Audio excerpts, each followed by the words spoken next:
I was fired by the studio. I never recovered from that attack. They destroyed Ambersons and destroyed me. If you welcome, please, Mr. Orson Welles. Mr. Orson Welles. There's no one quite like him, I guess. He's an actor, a director, a writer. He has been a magician and a number of other things. So will you just welcome the gentleman, please, Orson Welles.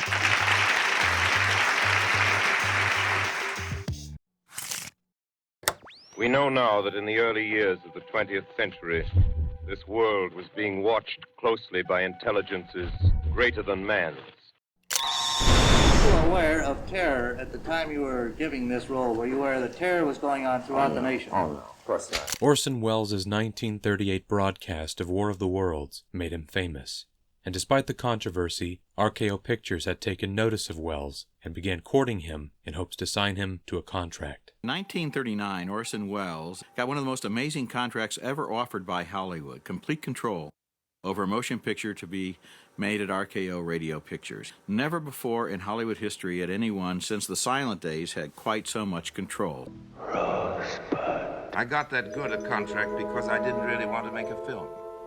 And you know, when you don't really want to go out to Hollywood, or at least this was true in the old days, the golden days of Hollywood, when you honestly didn't want to go, yes, then the deals got better and better. In my case, I didn't want money. I wanted authority. So I asked the impossible, hoping to be left alone. And at the end of a year's negotiations, I got it. But my love for films began only when we started work. Bringing with him to Hollywood his Mercury Theater players, as well as Bernard Herrmann from the radio, Welles made, at the age of 25, what some consider the greatest movie of all time. Citizen Kane. Citizen Kane. Citizen Kane is the greatest movie ever made. Citizen Kane. Citizen Kane. That's the absolute summit. My name is Luke Cooper.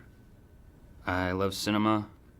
My favorite movies are Citizen Kane and The Boondock Saints. Now, what I'd like to know is, where did you get the confidence from to make a film with such... Ignorance. Sheer ignorance. You know, there's no confidence to equal it. It's only when you know something about a profession, I think, that you're timid or careful. But despite that unbridled enthusiasm Welles brought to the movies, there were some paying attention. They would rather his movie be forgotten altogether.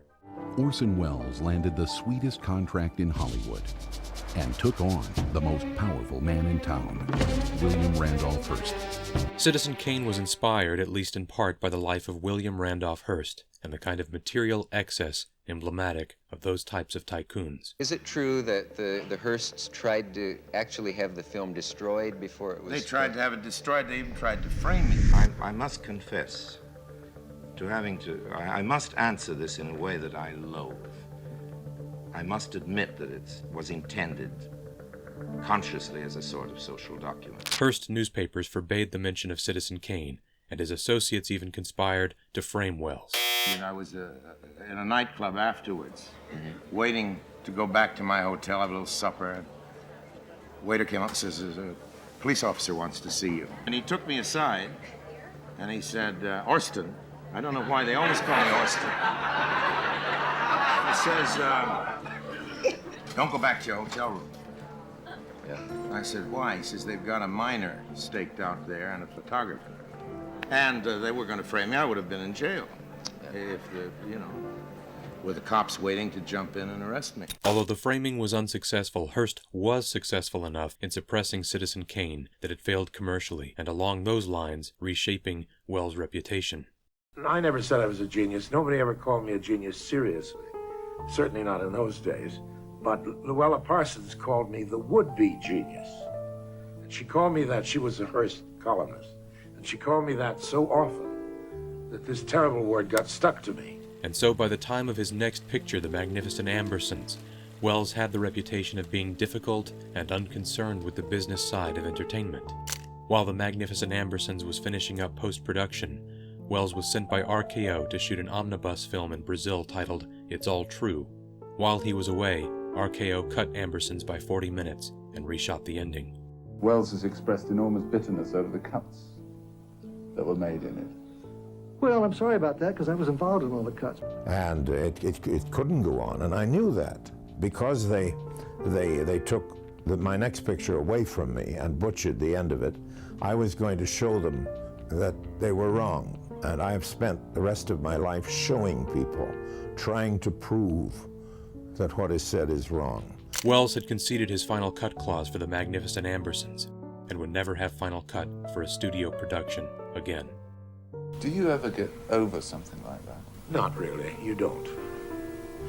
You don't. He picked up acting and directing work throughout the 40s and 50s, but no studio would allow him the authority that he once enjoyed making Citizen Kane. I don't believe there is any wisdom in compromise.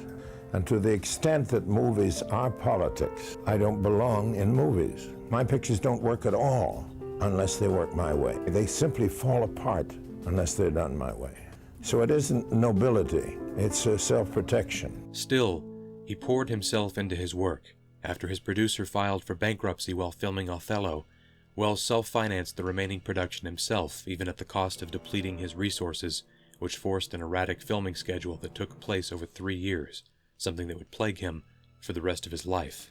But Welles wasn't the only one having difficulty. The entire industry at that time was facing uncertainty from the antitrust breakup of the studio system and the encroaching market share of television. I never belonged to it. You see, when I came, I was this terrible maverick that they all, I was sort of the, 30 years ahead of my time, whatever it is. There was a sort of ghost of a Christmas future. There was the one beatnik, there was this guy with a beard who was going to do it all by himself. I represented the terrible future of what was going to happen to that town. So I was hated and despised. And he was never let back in. So at one time or another, Orson Welles has been considered both difficult and unemployable. May I say that it's a lot more fun to look forward? Looking backward over some 30 years in the movies is something that I like to do as seldom as possible. I was going to show them that they were wrong, and I have spent the rest of my life showing people, trying to prove that what is said is wrong. And that's been an enormous waste of spirit and of energy. I can't forget that I didn't spend those years alone.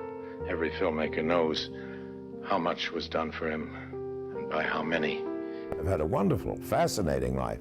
I can't complain. I'm the luckiest person I know. And I'd rather be remembered as a good guy than as a difficult genius.